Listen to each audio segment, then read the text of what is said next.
It's strange.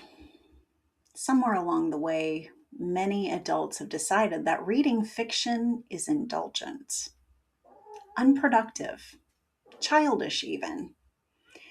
That if a book doesn't teach you how to build a business, optimize your morning routine, or heal your trauma in 7 steps, then it's a waste of your time. But some of the deepest wisdom I've ever received did not come from self help books, it came from stories. From fictional people who never technically existed, but somehow understood me better than real people ever did. And I think that matters more than we realize because stories don't just entertain us, they teach us how to be human. Welcome to Incandescent Voltage, Luminous Being. My name is Tiffany, and I have been a functional medicine board certified health coach since 2017. Everything shared on this channel is intended for educational and reflective purposes only. This is not medical advice.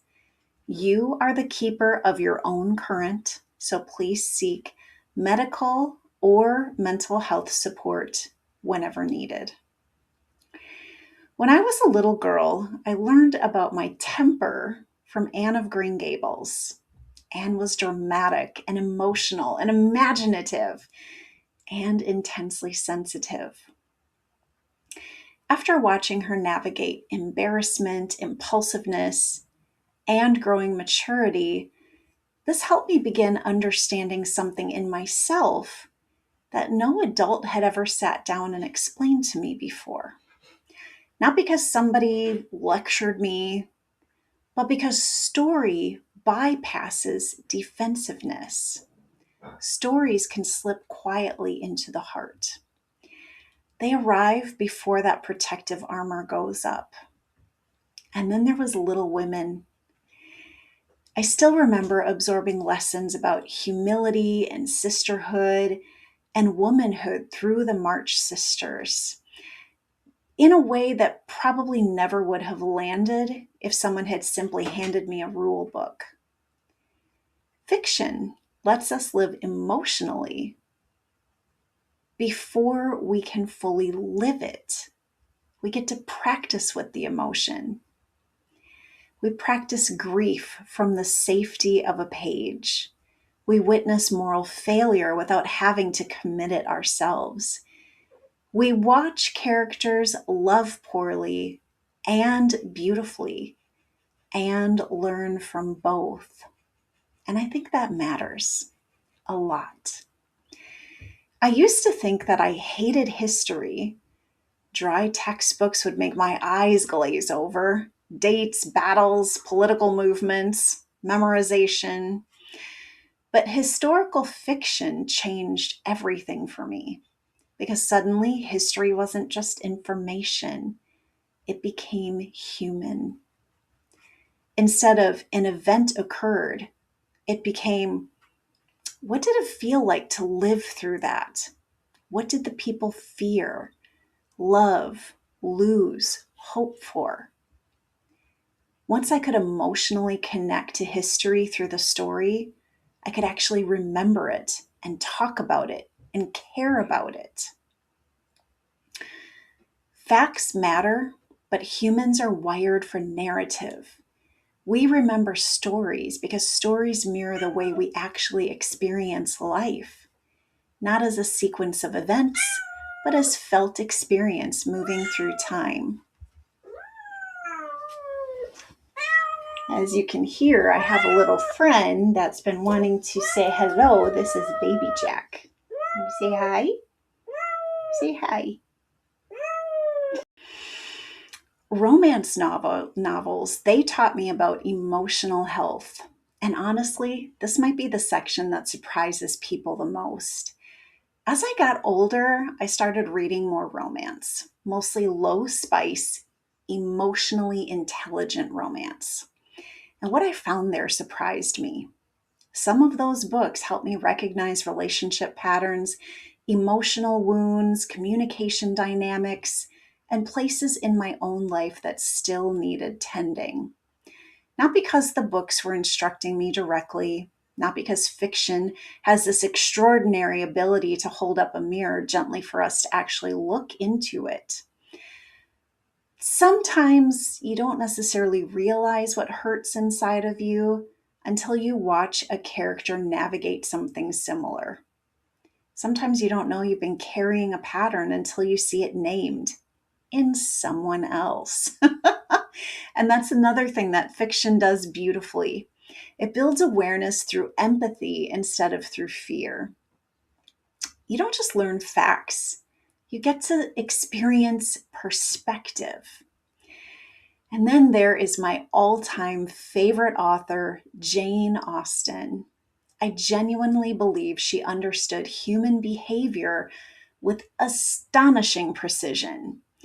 Pride, ego, social pressure, family systems, emotional immaturity, financial insecurity, miscommunication, and integrity.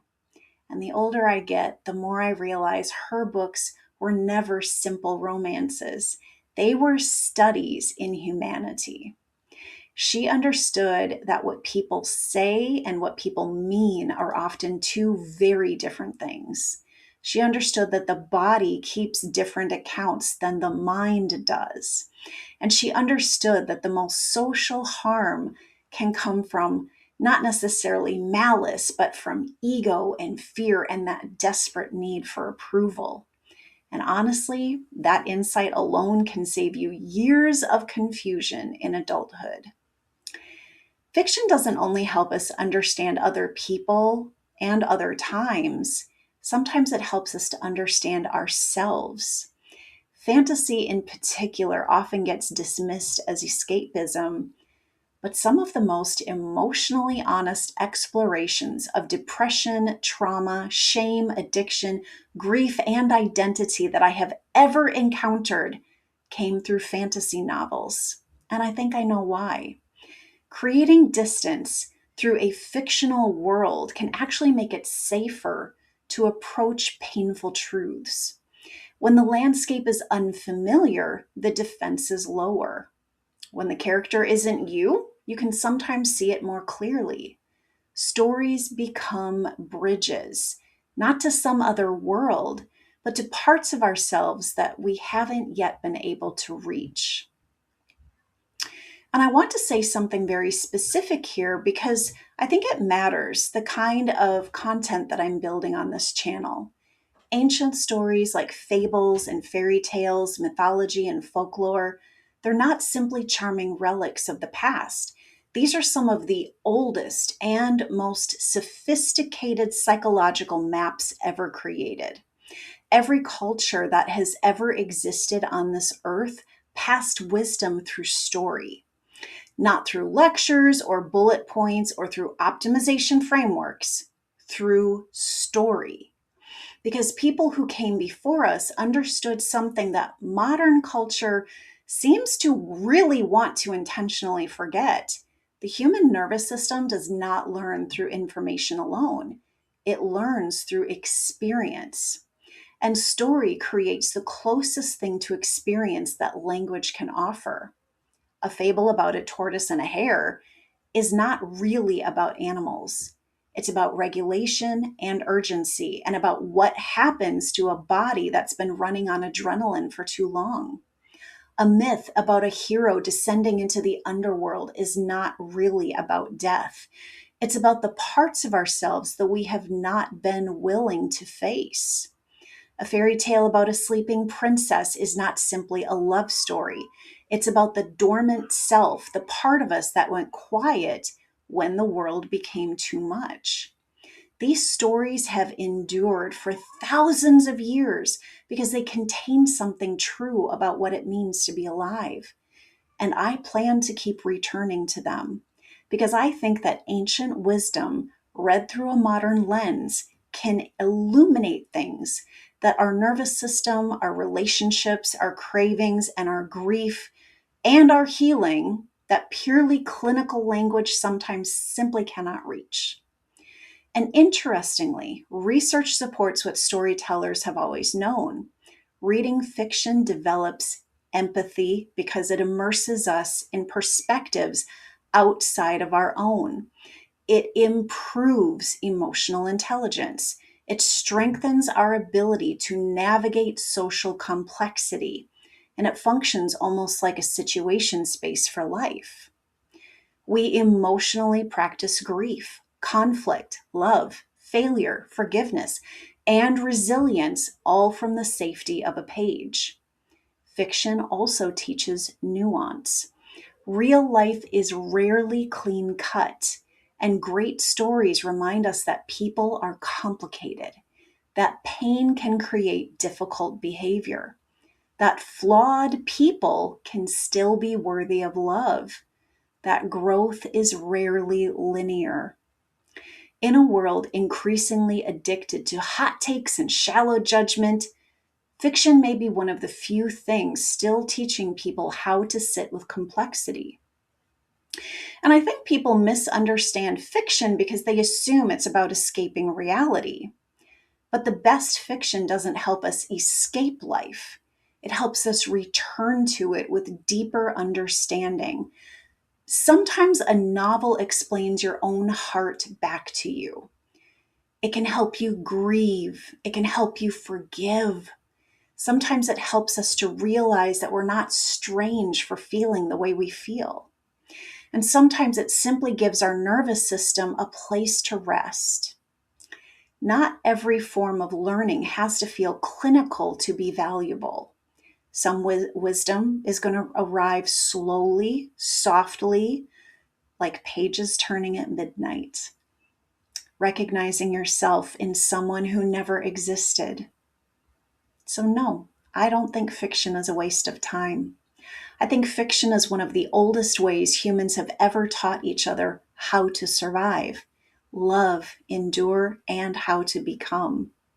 Some books leave us more educated, but stories leave us more human. And I think the world, I think all of us could use a little bit more of that right now. Before we close, I want to share that I will have some reflective questions in the community tab for you tomorrow to visit.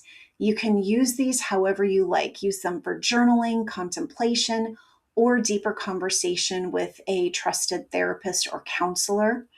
And just know there's no pressure to have immediate questions, or I should say, immediate answers for those questions. Sometimes the healing comes in just giving space for the questions themselves. So thank you for choosing to spend time with me today, luminous being. If there's a fictional character or story that changed your life, please let me know in the comments. I would love to learn about it. And who knows, maybe it's the same character that you and I have both visited before. These conversations, don't forget, these are not about perfection. They're about learning to listen more honestly to ourselves with curiosity, compassion, and clarity.